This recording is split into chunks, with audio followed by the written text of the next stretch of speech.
सलामत रहो होलोफिरा, सलामत रहो। उन्हें फर्ज अच्छा निभाया, हमारी ख्वातीन की तरह बहादुर और ज़हीन निकली।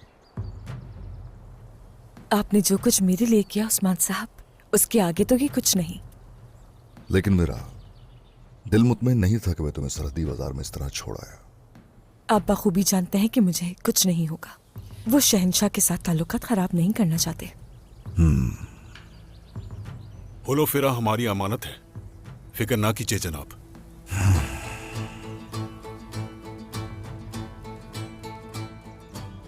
उस्मान साहब,